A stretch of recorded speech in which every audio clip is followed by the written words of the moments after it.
Hello and welcome back to my channel. Right now, Roman Reigns is in a feud with Seth Rollins, who has Big Bronson Reed and Braun Breaker on his side, along with the wise man Paul Heyman. On the other side, Jacob Fatu is fighting Solo Sikoa, who has JC Miteo, Tonga Loa, Tama Tonga, and Tala Tonga with him. The interesting part is that Jimmy Uso is the one who is currently aligned with both Roman Reigns and Jacob Fatu, which hints at a very big plan in the future. In today's video, we will answer some important questions. The first question: can Jacob Fatu also join forces with Roman Reigns to form the OG Bloodline? Question number 2. Can Jacob Fatu create his own separate faction? Question number 3. If Jacob Fatu forms his own faction, who could be with him? Question number 4. What could be the reasons that force Jacob Fatu and Roman Reigns to team up?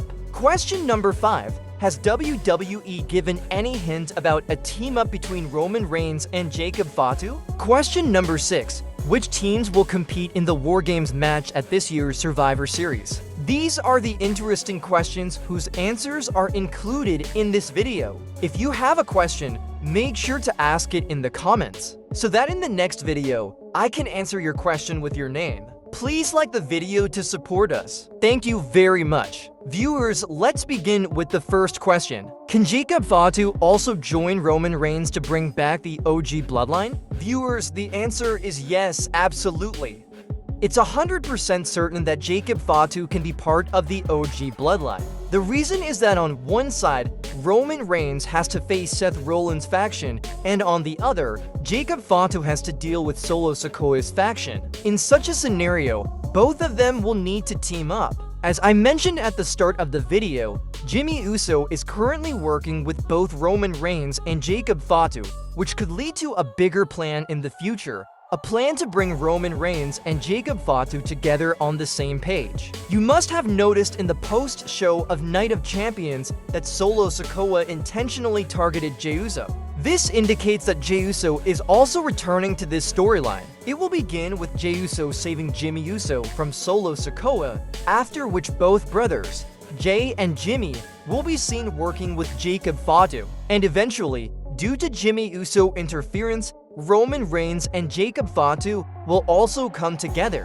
When they both face threats from different factions, that's when the OG Bloodline will return. Another reason for bringing them into the same team is that WWE has already decided to push Jacob Fatu as a big star, and working with Roman Reigns will benefit him greatly. It's even possible that Jacob Fatu becomes the tribal chief in the future. So that's the answer to our first question: how Roman Reigns and Jacob Fatu will be seen working together in the OG Bloodline. Let's move to the second question. Can Jacob Fatu form his own separate faction? The answer is yes, he definitely can, but the chances are quite low. Because one thing is certain: whenever Jacob Fatu builds a faction, it will consist only of Samoan wrestlers. Currently, all the Samoan wrestlers are working in different teams. If Jacob Fatu needs a faction, he must join an existing one. Now that he has left Solo Sikoa's faction, it means he only has one option left: Roman Reigns' OG Bloodline. So the answer to the second question is yes, he can create his own faction, but the chances are very slim.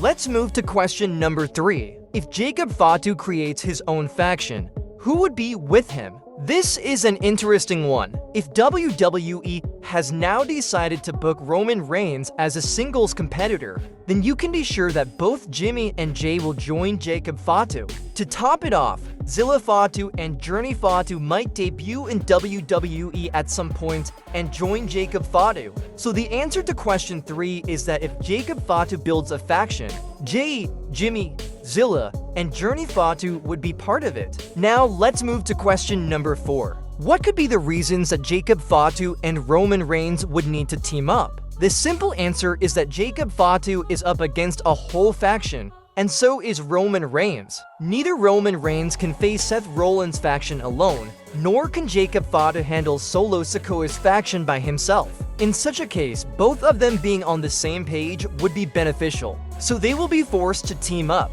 Let's move to question number 5. Has WWE given any hint about a team-up between Roman Reigns and Jacob Fatu? The answer is yes, absolutely. Have you ever noticed that whenever Bron Breakker and Jacob Fatu came face-to-face, WWE never let them actually fight?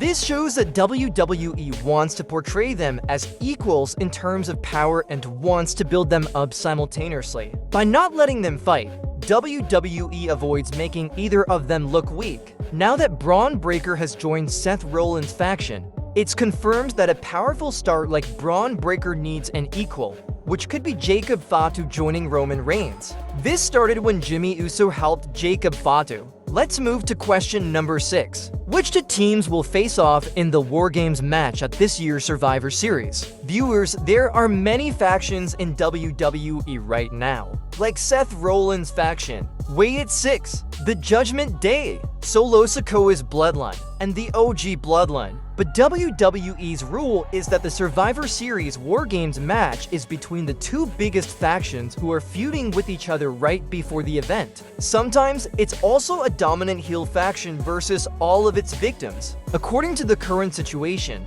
the way WWE is booking Seth Rollins' faction, it seems clear that one Wargames team will be his faction. Now for the opposing team. It will likely be a team that's been in a long feud with Seth Rollins' group. If we look at the list, Way at 6 seems unlikely because they are not in any feud or major storyline. The Judgment Day is dealing with internal conflicts and has already been part of a Wargames match before. Solo Sikoa's faction also won't be the second team because they are a heel faction too, and it doesn't make sense to pit two heel teams against each other. So we're left with two possible options, either Roman Reigns' OG Bloodline, or a team made up of people who are victims of Seth Rollins' faction.